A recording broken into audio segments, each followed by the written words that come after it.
it was really through that journey, not just physically, but through the journey of law enforcement, where I hit a lot of walls and I recognized I had to figure things out. I had to address sleep issues from working nights, from chronic stress, and that goes right into mental health, right? That goes into not appropriately compartmentalizing, not de-stressing, not shifting, away from the hypervigilance appropriately. And that's something that I'd still grappled with, and I still grapple with in a different way now. Bend, don't break. This is a Delta Police podcast. Hear more about how police officers strengthen their resiliency through the power of story.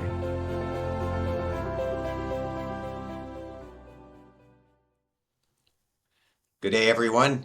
Welcome to another episode of Bend, Don't Break. And, we're going a little bit away from our usual track here today in the fact that we're going to be speaking to Eric Tung. And Eric has another podcast that he currently does as well that I look forward to hearing a little bit more about. But Eric, first of all, welcome to Bend, Don't Break, and thank you so much for being here today.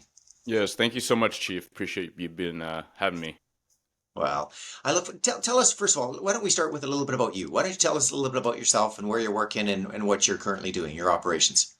Yeah, absolutely. I've been in police work for 17 years. I'm down in the Seattle area in Washington State, in the States.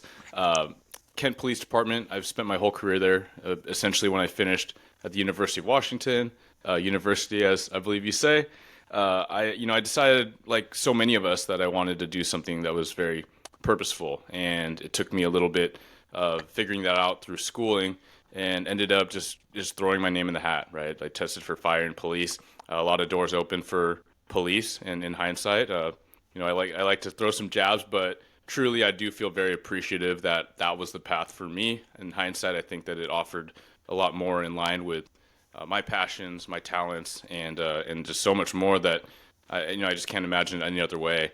Essentially now I'm a commander, so it's our mid-level. It's very comparable to lieutenant, which is a more common rank here in the States. I oversee patrol operations, and I also try to drive a lot of our wellness and peer support programs within the department.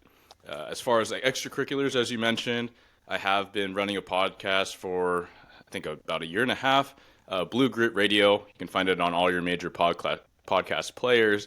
And I'm also pretty active on social media. So Blue Grit Wellness, that was really just born out of a lot of the highest scrutiny that we faced a few years ago, or starting a few years ago when it was mounting, 2019, 2020.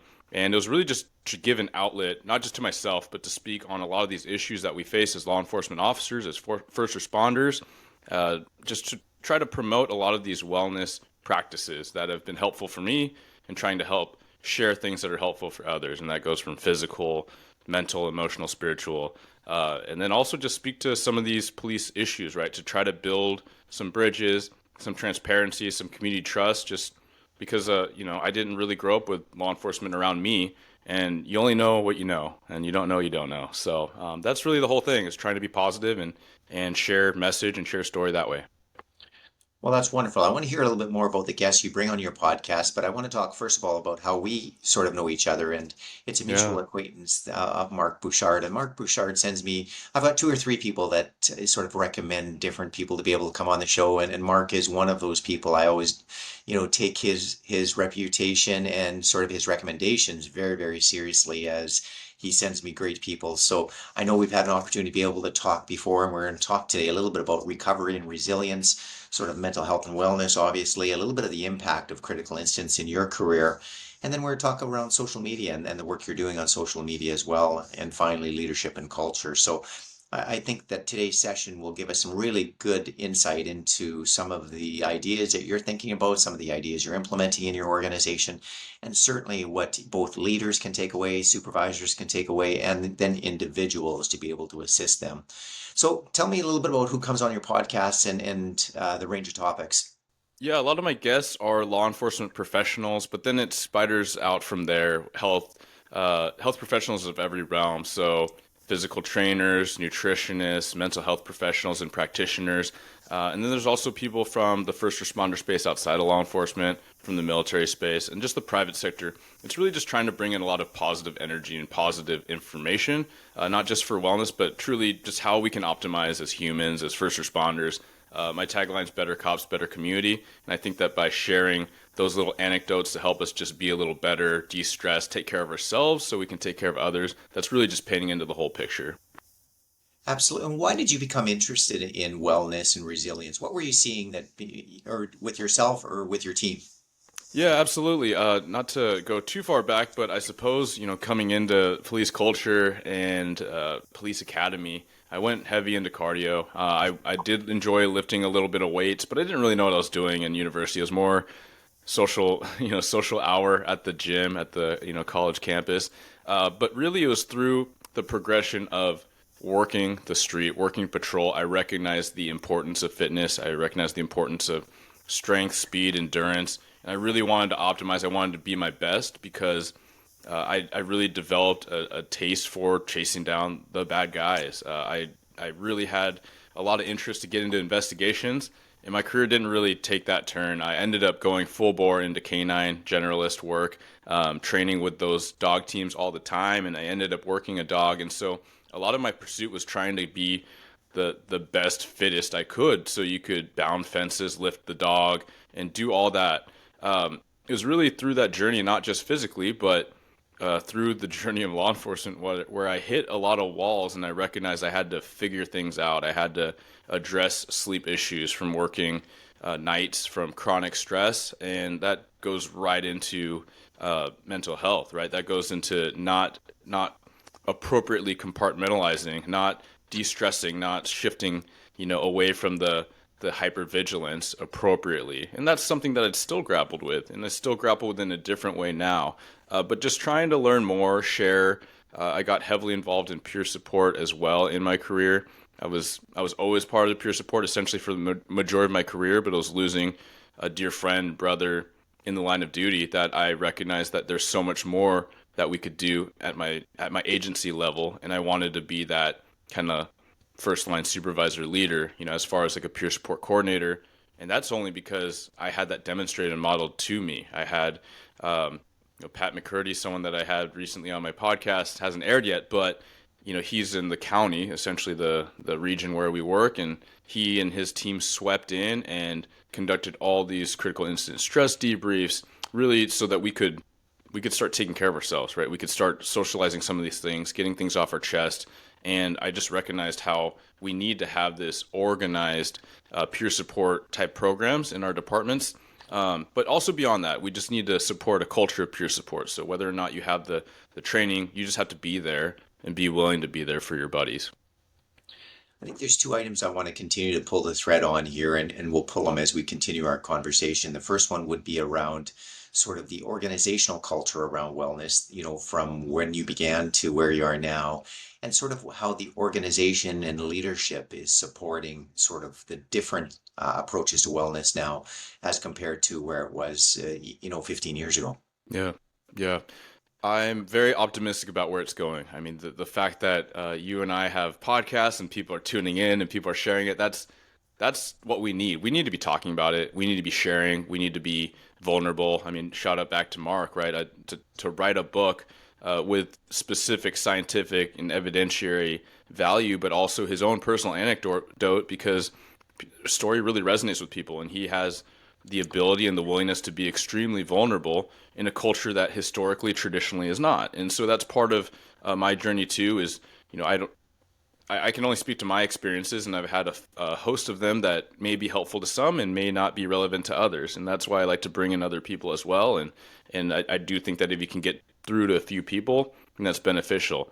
I'm also super optimistic in the fact that there's a lot of police agencies, leaders that are trying to find the next thing. And it might not be mind-boggling for people that are in the private sector, right, to allow flexible time to work out on duty, to be more accommodating to shift schedules, especially if you get called into court and you get stuck late, so you actually have time to rest. These things, I mean, I'm seeing in articles that chiefs are authorizing sleeping on duty because would you prefer your officer took a nap for an hour, or would you prefer your officer ran his car into a ditch or worse? And I think that that's just reasonable thinking. It may be progressive for some, but I love that we're having the conversations, mental health visits and checks on duty, just to remove the stigma, officialize things, and help people get the care that they're going to need in this very chronically stressful job. Are you confident sort of the leadership at this point in time knows how to care for people's both their mental health and their emotional health? I think it's a spectrum, sir, and I think that some leaders are very much at the forefront of that. They're speaking very vocally, and they're starting to demonstrate and model. Even those that are trying, I think that that goes a long way. If they're trying to lean on the people, maybe they're not the subject matter expert, but they're leaning on their line level officers or their clinicians in the area, saying, "Hey, how do we build this? How can we build trust and have programs that people are actually going to utilize?" That's a huge deal.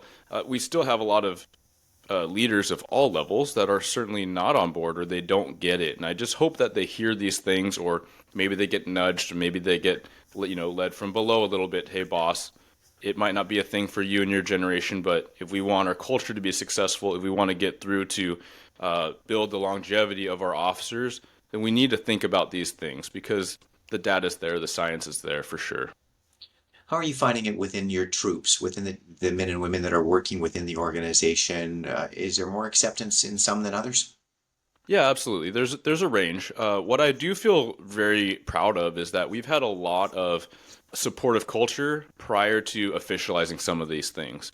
I do know that there's some departments that actually prohibit you from exercising on duty because of the perceived liability of what if you get hurt and you're at the local gym or you're doing push-ups. Technically, they'd be in violation of policy, and that boggles my mind. I know where that idea comes from, but I mean, years ago, before we even had a official department gym, my buddies and I at 3 in the morning would go do pull-ups and wind sprints in the park just to stay alert, right? And then you end up getting a workout anyway because you probably got called in early or something like that. And it was fun, it was camaraderie, and now we have good facilities, great facilities where people are encouraged to do that. I try to get in there, break away from my desk just to do some pull-ups in uniform, just to one, it gets me away from the desk because that's a black hole at times, as many know. Investigators know that, certainly. But also, I do believe that models something, right? I can say all I want from my desk or from my email, hey, please work out on duty. But some people, especially in this culture, are going to think that there's going to be judgment. But if I can demonstrate it, then certainly my sergeants will know that I'm actually serious about it, so they can better allow and support and validate their officers to do it and do it themselves. And I think that that's kind of the demonstrative leadership that may be slow going, but I think it matters and I think it makes a difference. It's been my experience that there's usually a couple different ways people become alive to wellness, resilience, overall sort of health and well-being. And it's either through one traumatic event, but more likely than not, it's like boiling a frog, right? It's these small Yeah. events that are piling up in the backpack. Yourself, was it around sort of any one event? What allowed you to be able to come to the realization that resilience, mental health, emotional health is all important? Yeah, I would say it was maybe something in the middle. It wasn't one singular event. It wasn't death by a thousand cuts. I reflected a lot on different aspects and points in my career. A couple years in, I became the really cynical, like overly salty young cop that had no business being that salty and cynical, right? But I was surrounded by some pretty toxic individuals, and I was working nights, and you don't see a whole lot of normal people. And I got snapped out of it, right? It was my live outside the blue world came in. My friends that I lived with that were my college buddies, they told me straight up, "Hey, you're being a fill in the blank," and I was resistant to it and I was defensive. But then I recognized I was already starting to change all the things that Gil Martin talks about and all the things that we talked about in Academy. Luckily, like that was manifesting really quickly, and that self-reflection was important to me. It was uncomfortable, but I like to talk about that and I like to share that with my officers and on my podcast because I know that we all dabble around that, and it's not to shame or blame. It's just to accept that it could happen to varying degrees, and we need to recognize it and we need to build the structures to help us come out of that, whether that is your accountability buddies ahead of time, your loved ones, your partner, your family saying, hey, when this happens, call me out. And if I push back, like, you're on the right track because something needs to happen.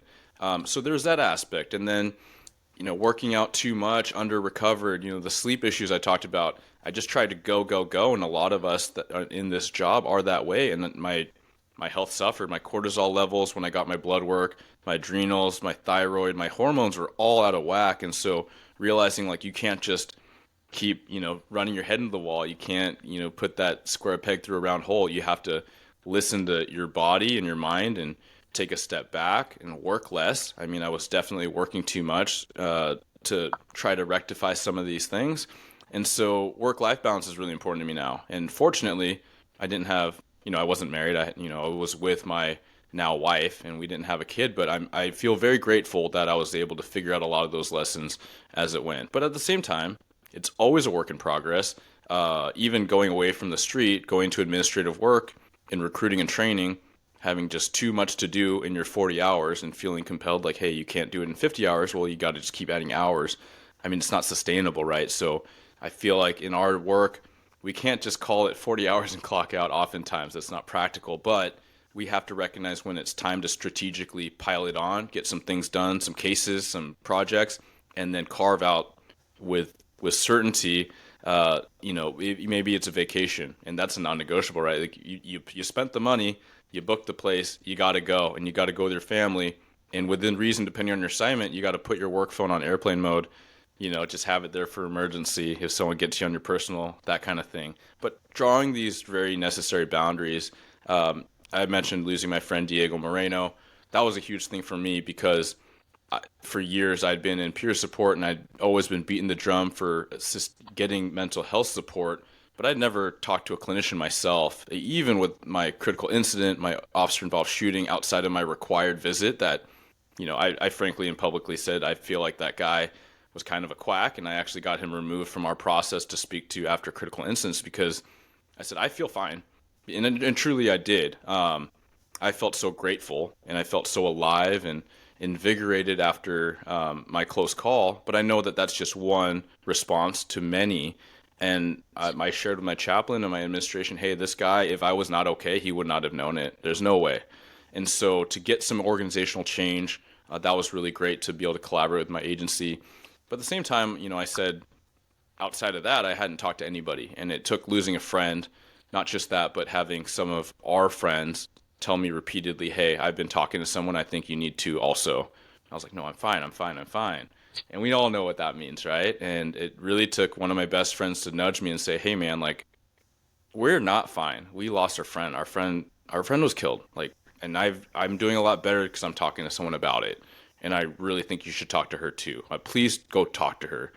And truly, I was not fine. I was distracting myself. I was talking over the whole situation almost daily with my wife. And, bless her for listening to me for 30, 40 minutes, kind of recount this stuff. But she was doing the best she could, but really it wasn't the whole picture.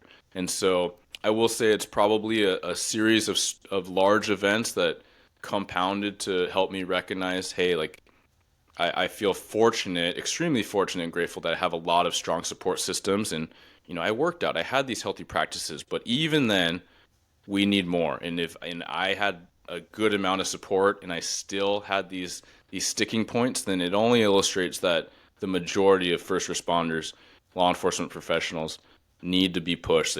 They need to be nudged repeatedly, and we need to make it low-hanging fruit and really easily accessible. You said a number of things there, Eric, that I think I want to, again, get deeper into, but I want the listeners to be able to recognize the fact that the first thing that I wrote down here was live outside the blue world. Mm-hmm. And that's a great, great statement. And I want you to explain that better, what it means and what people should be doing. Yeah, absolutely. And so this is a very specific job, and it takes a specific skill or series of skills, and you see this narrow view of the human condition, and it can be a wonderful thing, it can be an awful thing.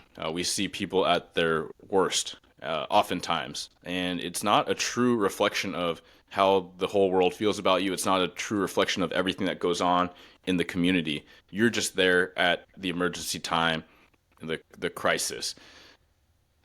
Oftentimes, we find it very comfortable to stay with people that understand us, right? And that's other cops. And you find that while that is very beneficial and very important in some ways, it can't be everything. You can't just have police friends. You end up forming this echo chamber, and usually it becomes, even if you make a rule about it, you end up just talking about work, work, work, work, work, and it becomes, you know, negative. It becomes negative about these calls and these people that tried to hurt you. It becomes negative about the boss. It becomes negative about your peers and rumor mill and all these things.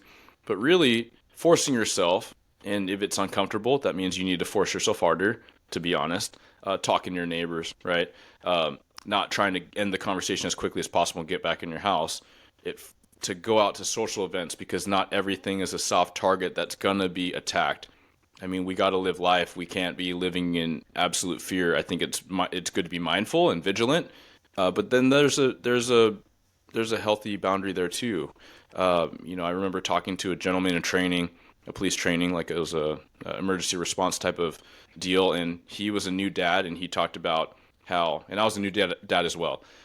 He talked about how he'd be going to the mall with his wife, and he just found himself with the baby carrier sucked up against the wall and just profusely sweating. And I barely knew this guy, but I was like, hey man, I feel for you, man. And I start to fear for my daughter too. It's a different layer of responsibility, like someone depending on you. I was like, I really hope you're talking to somebody. We have a lot to deal with in this job, and I've benefited, right? So I just kind of threw that out there, whether he took it or not, because that's not a common response. But yeah, by talking to your friends that are outside of the law enforcement, it just reminds you of all these other things, and ultimately this job won't be you forever. There will be a time when you have to hang it up, which may be your choice. It may not be your choice. It may be because it's something that happens at work. It may be something that doesn't happen at work. And I even recognize that that's a terrifying thing for most of us. It's certainly scary for me, but this can be a significant part of our identity, but it just truly can't be all of it.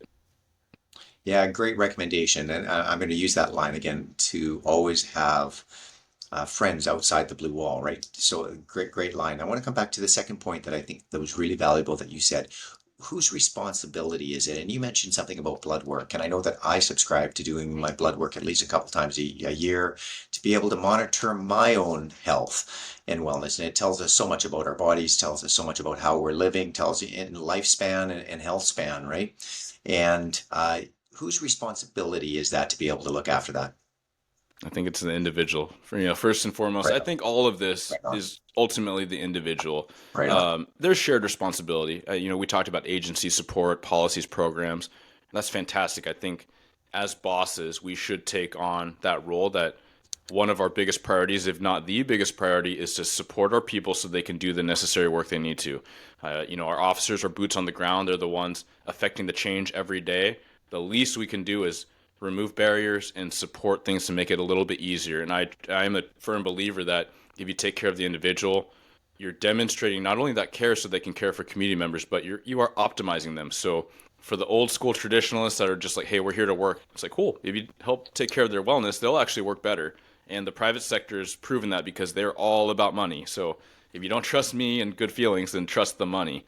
But all that to say, yes, it is a shared responsibility, and it's the individual. No one can make you do something, and then even if you do it, if you, let's just say your department requires you to go to the doctor, you don't have to listen to any of it, right? But it is this accountability piece where it's not going to be the end all be all. Everyone's an individual, but that's why you get the blood work and you talk to the doctor, and maybe you get a second opinion, and you are open minded to some of these health practices, whether it's me or someone, a guest, or Chief Dubord, or something that you heard on here, you consider these things. And maybe it's keto, maybe it's not, maybe it's CrossFit, maybe it's not, right?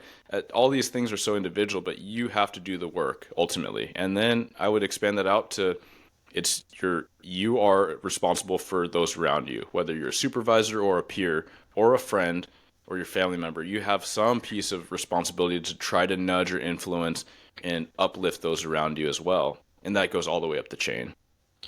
Yeah, right on. I do believe there is personal responsibility, and the organization enables, right? We create ways to be able to remove barriers, I think was the language you used. And I always say that we enable people to be able to take responsibility for themselves and make sure we support them through that process. but ultimately it rests on the individual to be able to do the work necessary to be able to look after their own wellness. So you can expect organizations to enable, but really take your own responsibility. Well, the next thing you said that I wrote a note on was you called it work-life balance. I use slightly a different term. I use work-life integration. But Mm. then you mentioned about being able to set boundaries, and so important, I believe, in being able to identify work-life balance or integration and what that means. And just talk a little bit about setting boundaries because I mean, we've talked now in relation to living outside the blue wall. We've talked about whose responsibility it is. Now let's talk about how you set those boundaries to balance, all the different priorities in your life. Yeah, I would encourage people to ask themselves if X, Y, or Z is serving their purpose. And maybe you journal, maybe you write some things down. Maybe you write down what is your mission, right? Your department has a mission, your chief has a vision and an intent, but what is your purpose? Like what in maybe it doesn't have to be this really, verbose thing, but maybe it's a few key words that really resonate with you, your values or your what you want out of life, what you want out of your career. And maybe you sit down with your partner, right? You figure this thing out. So at the end of the day, whether you have, 20, 50 years left on this earth, you can feel good about going towards that, that compass. Um, I think that because of this job, it becomes so much of our identity. If you're working the street, you have that hypervigilance, right? Where you can barely be at the store and eyeball on people that are starting to, throw some things in their pockets, right? Or they have a bulge in their pocket and you're wondering if they have a weapon and if it's safe for you to go this way. That's prevailing enough. And then for investigators that the cases don't stop piling off on their desk, so they are hesitant, they're reluctant to take time off because they feel like it's going to keep piling up. And there's bodies, and they have a true desire to help the families of those victims, and that's super noble, but it's not sustainable. That machine will keep going whether you're there or not, whether you go on long-term disability or not. Ultimately, it's your health, it's your family. And I think the majority of us, when we talk amongst ourselves, what's most important, why do we do this job? Why do we put it on the line, potentially? And it's family, right? It's the people we care about. And so it becomes easy to fall into the rut of overwork. And again, most of us are doers, we're action oriented. So we do the work, we're productive, we have that kind of a positive validation at work, but ultimately something's got to give, and too often it's home. And then that becomes a even stronger tip scale where you feel so validated because people are patting you on the back, thank you for coming in for your extra hours, taking extra cases, and then you're almost wanting to avoid home more. And that I know that resonates with so many people that have shared their story. So it's just a reminder of, what is this all for, and how can you start building these boundaries? And for some people, it's very different. I know a host of officers say that they're very willing to help their team. They'll work late, but unless it's a major holiday or a significant event, they are not coming in on their days off. Their days off are sacred, right? Because they're kids and sports or what have you. Others, it's if you can, because of your assignment, if you can put your phone away. And maybe it's you turn the ringer on, you set it on the kitchen island, and you go to the living room and you're not checking it. Like I will embarrassingly but humbly admit that I've fallen victim to this far too much, to the point where my 5-year-old daughter, even before she was 3, would ask me what I was doing when she's trying to talk to me. And that is that hits you right in the feels, that your kid recognizes that something is ultimately, this little thing in my hand is more important than her. And so just recognizing that, again, not to shame or blame, but to share. And I know we've all been there, but my continual challenge, even though I do all this social media and, I'm on call at times, is to set it away and really make eye contact, really stop when she says, "Hey, Daddy," and rather than say, "1 second, let me finish this," just put it down. It's not going to delete everything I typed, and I'll just see what she needs, because it usually takes like 5 seconds. So whatever those boundaries look like. No, great statements there. It's funny, right? I was an incident commander for many, many years, had many different files that we managed through the course of that time. And first thing we always did was write a mission statement. And I've converted that now into personal life, right? The ability for Mm. you to be able to set priorities, set boundaries based on what your mission is. And in policing, we always relate to that mission. It doesn't necessarily even putting statement behind it, uh, kind of gives us that strategic feel. And I don't want it to be that. I just want it to be mission. I want it to be action driven. I want us to be able to understand very clearly what the values are behind that, and then make our decisions based on that. If it's family, if it's a balance of family and work, and things are ebbs and flow. We know that sometimes work will have to take precedent because there's some file going on or something happening, and other times it'll be family that will have to take precedent, and we'll have to sort of work our way through that. The next thing I want to go on to that you mentioned is that talk to someone, right? You said it took losing a friend before you were able to talk to someone. We suggest that people need to be able to organize a wellness plan prior to even starting as a police officer. So they have a psychologist, it's booked, they have a relationship, they like the person, they get along with the person, they know the history. They have a medical doctor for their routine checks. They have a dentist, they have a physiotherapist, they have a massage therapist, whatever it might be, but they have a wellness plan set up so that when the time comes, they're not scrambling for it. Tell us about sort of how you finally got to go see someone and what it did. Yeah, absolutely. I think that you put it so well, right? You have those resources in line because ultimately, when you are in that crisis, and even if you equate it to pain, right? If you're in physical pain, your lower back or your tooth, you need a root canal. Like, you're not in the state to just start shopping and looking at, Yelp reviews. No, just to know what to do in the moment. That's why we train, right? That's why we do all the things we do at work so that we know we don't have to think about it. So that's money. But yeah, for me, it was just recognizing that there's so much opportunity that I wasn't aware of by not trying it, right? I don't know specifically what my barriers were. I wouldn't even label it as a barrier, but I'd have to say, like, listening in, if I was outside of myself, I'd say, well, it sounds like you had some barriers.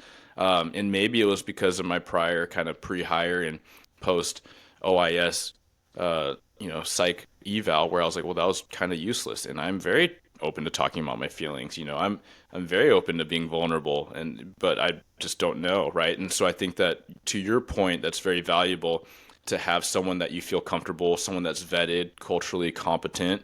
And in this case, it was someone that was, right? It was someone that I had multiple people, my own colleagues, that were saying that this doc is fantastic. She's a prior cop, so she gets it. And also their own personal anecdotes saying this has been really helpful. And so it was trusting in them. And I was like, well, they can't all be wrong. Maybe I'll get something out of it. And I did. And I didn't get as much out of it per se. I don't even know if you could equate it that way. Or maybe I did, because I felt a lot better and I wasn't going for a long time. But at the same time, I also recognize that sometimes I make the recommendation that's, it might sound opposite, but what I mean by that is, we highly recommend talking to someone that's culturally competent. However, I got to a point where, more recently, where just work stress and life prioritization just felt completely out of whack. And I just felt in my gut, I was like, I don't need to talk to, it's not post-traumatic stress per se that's in my head. I don't need to talk to someone about, fear of, what's out there. I just need to talk to someone about, like, whether I feel like I'm doing a good enough job as a husband, a dad, and I have these career crossroads that I'm trying to navigate. I think I just not need to talk to somebody.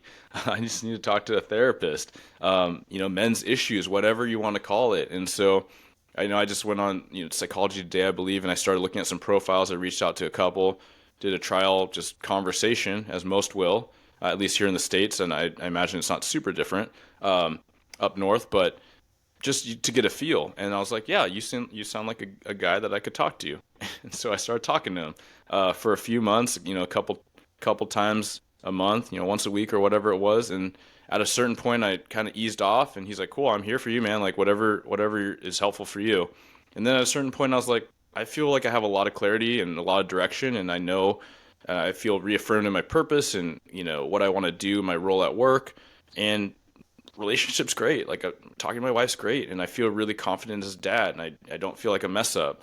And he's like, all right, well, don't feel like you need to break up with me. He's like, I'm here if you need me, as you need me. And so I was like, cool, goodbye for now, and maybe I hit him up later. But and I like to share that because I know that so many people have so much positive anecdote for regular check-ins, whether it's once a week or once a month. And some of our brothers and sisters are like, yeah, that's going to be me for the foreseeable future, and they're very good with it. They feel comfortable and safe with that.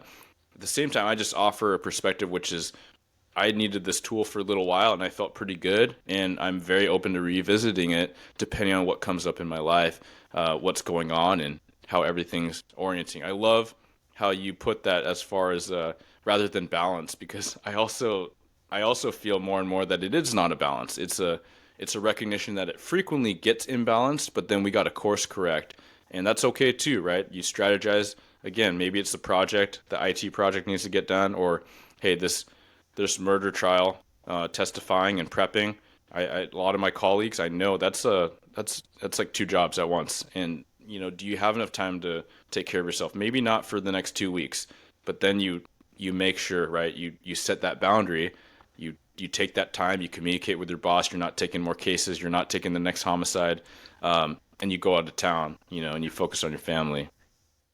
Absolutely. I want to build on another thing you said. You're hitting all the major points here, is that I recently read a report that talked about the major specialty tracks that people will go out and seek either coaching or counseling for. And you mentioned interpersonal relationships was one of the main reasons. Interpersonal communication and relationships was what you were seeking. And that's one of the four. The other three are professional development and well-being, which we would all, probably nail that one down. The second one was professional growth and skills. So personal development and well-being, professional growth and skills, and life skills and planning, and then interpersonal relationships. So it's interesting to be able to see that often it doesn't have to even relate to the career, right? It can relate to a greater life issue rather than just a career issue and a job issue, which is so important. One more thing I want to hit before we begin to sort of summarize and wrap up here. You had mentioned your social media, and I heard several times around how you try to bring positivity and optimism into the workplace and into the profession of policing, and I think that is so critical. So thank you for your work on that, and I'm grateful for another voice within this profession that believes it is a noble profession and believes that we are here to be able to help people, and that we all have set out with good intentions each and every day. And often we're painted in a different light, which I don't think is correct. Long and short is that I know you use social media a lot to be able to do that. Talk a little bit about that and how you use it. Yeah, it's continued to evolve. As I kind of said before, it started on more the wellness, right? Blue Grit Wellness on Instagram is where I'm most active, and it was just little nuggets, right? I had enough colleagues and friends through the years ask me what types of things I do, what type of workouts I do, what do I recommend, how do I recommend eating, and so I would put things on my personal social media, and then I'd get comments and questions, and I was like, well, I'm a cop, and a lot of why I do these things a certain way is because I'm a cop, and so I continue to do that. At the same time, in the wake of all the national scrutiny, I just wanted to put some positivity out there. We had plenty overwhelming negativity. We didn't need one more voice on that. And ultimately, a lot of this kind of came around how do we just circle back and just focus in on purpose. And for so many, including some of my best friends, they left police work or they left the state to more perceivably less scrutiny. And there's no judgment. And I've said that so many times through the years, publicly, small circles, what have you. If you've done 2 years in this job and you did it nobly and with your values and effort, like it was worthwhile, and you're a better person for it, and we're better for it too. That's nothing to kind of roll your eyes at if you did committed work. So whether you do 2 years or 20, thank you for your service. However, what I wanted to do was encourage people to get out of these echo chambers that were so negative, the spiral of no one wants to be a cop, this job is awful, who would want to sign up for this? I'm like, well, we do, and other people will, and other people are. And if we keep saying this, yes, it's hard, cool, but did you ever sign up because you thought it was going to be easy? So just injecting these things that we knew to be true, but we just needed more people to say it, and it wasn't anything magical about me, but I just decided I just wanted to have that flip, right? I had my own patrol squad. I was a sergeant at the time, and post-Floyd, and we're seeing officers getting charged, and they're worried about doing the right thing perceivably and getting charged because of a negative consequence or outcome. And I would I would say, hey, like, we're not going to pass judgment. We watch that video, we read the articles. Let's break it down and then tell me if you would do exactly as that officer did.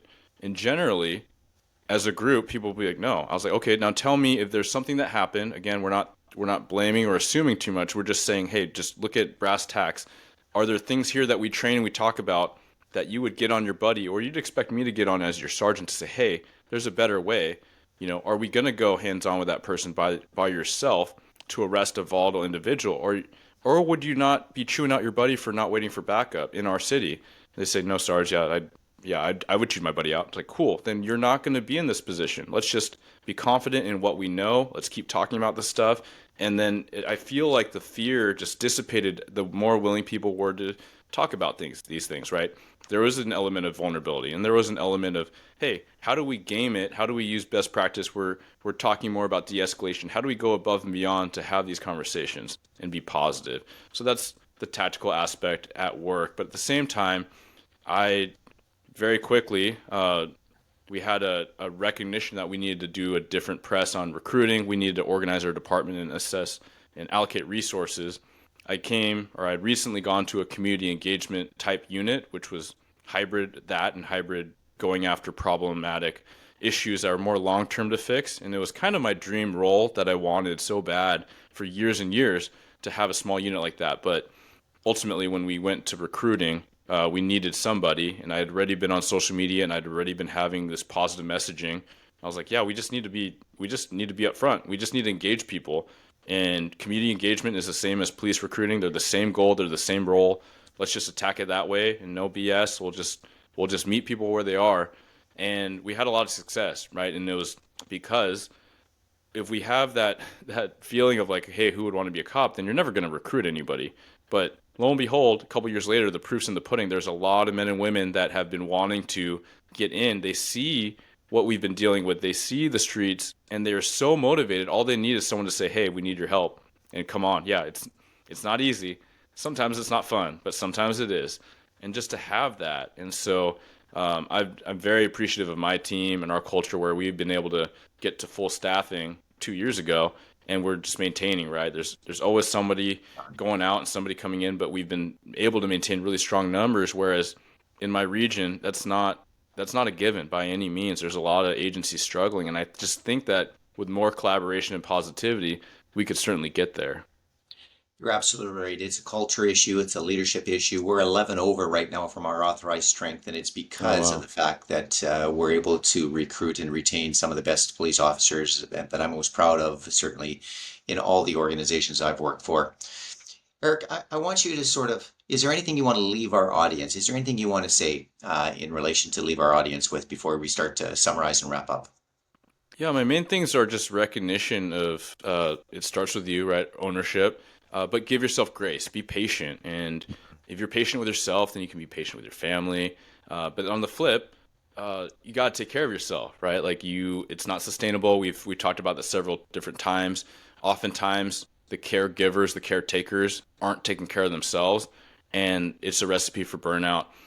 Even in the wellness space, even in the peer support circles, some of your most prominent wellness peer support leaders, they care so dang much that they are sacrificing themselves, and they're putting that martyr hat on, maybe completely unknowingly, but someone needs to course correct that, right? So if you're seeing that in your buddy, you tell them, hey, you got too much on your plate. I know there's people struggling, you're there, but you're struggling too, and I'm here, right? So it's tapping out, it's accepting, it's looking in the mirror, right? Being introspective, because once you're that, as you point out, Chief, when you're that frog in hot water, it's boiling, and you don't know to jump out because that becomes your new normal. And we just need these systems, whatever they are.